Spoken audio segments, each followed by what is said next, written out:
Pronto, conjuntos. Vamos dar uma olhadinha em conjuntos.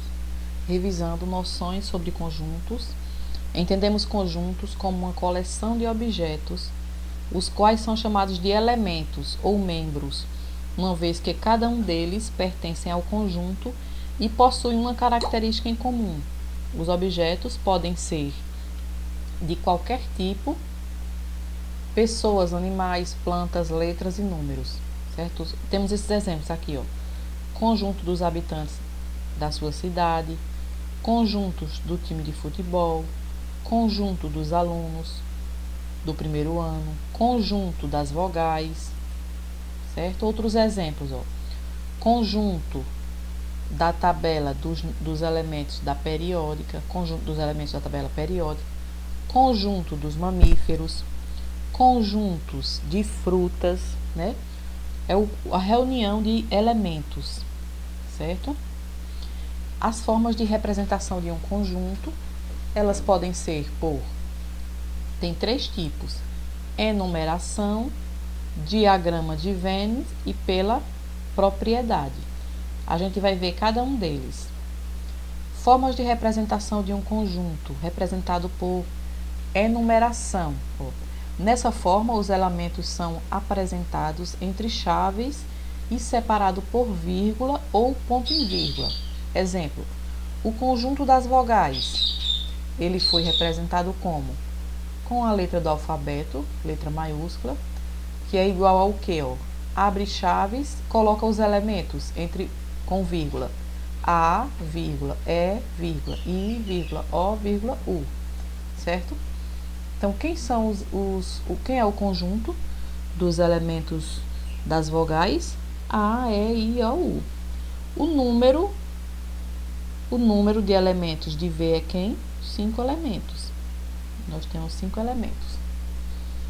Conjunto dos nomes dos estados da região sudeste do Brasil, representado com a letra maiúscula do alfabeto S, e colocamos elementos: São Paulo, Rio de Janeiro, Minas Gerais e Espírito Santo.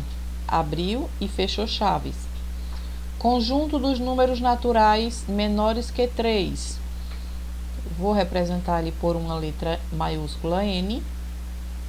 Quem são eles? Os números naturais menores que 3. 0, 1, 2. O número dos elementos de N é quem? 3. 3 elementos. 1, 2, 3. Certo? Conjunto dos números naturais múltiplos de 5 e menores que 31. Colocar múltiplos de 5. Vamos colocar quem? 0, 5, 10, 15, 20, 25, 30. Parei aqui, porque tem que ser menor que 31. Quantos? 1, 2, 3, 4, 5, 6, 7. O número de M5 é quem? 1, 2, 3, 4, 5, 6, 7. 7 elementos. Certo? Bem tranquilo isso aqui. Representação por uma propriedade. Dessa forma, os elementos são descritos por uma propriedade que se verifica para todos os elementos e somente para eles. É como se fosse um enigma, né? Como se fosse uma dica. O conjunto V, né, é representado com a letra maiúscula também. Entre chaves, X, tal que é essa barrinha, X é vogal. Aí você vai saber quem são os elementos. Quem é o conjunto S?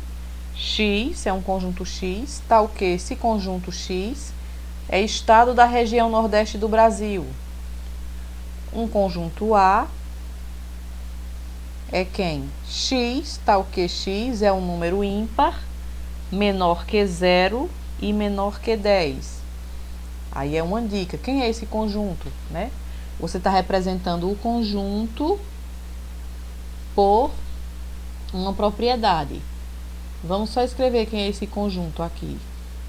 Ele é um número ímpar, maior que 0 e menor que 10. Quem são? 1 é ímpar, é menor que 0, é maior que 0 e é menor que 10. 1, 3, 5, 7, 9. Pronto. Parou no 9, porque ó, todos os números que estão aqui dentro são ímpares e são menores do que 10, certo? X, tal que X, é cor da bandeira brasileira. Representação por diagramas de Venn, que é esse círculozinho aqui e todos os elementos dentro. Ó. Um círculo representado com a letra maiúscula e todos os elementos lá dentro, A, B, C, D. Tem uns pontozinhos internos do lado dos elementos. Nessa forma, o conjunto é representado por uma região plana, delimitada por uma linha fechada, não entrelaçada. Os elementos desse conjunto são simbolizados por pontos internos a essa região. Veja que cada elemento tem um pontinho para especificar esse elemento. Conjunto das vogais, conjunto dos números ímpares, maiores que 0 e menor que 1, ou menor que 10, certo? Vou botar um pause nesse.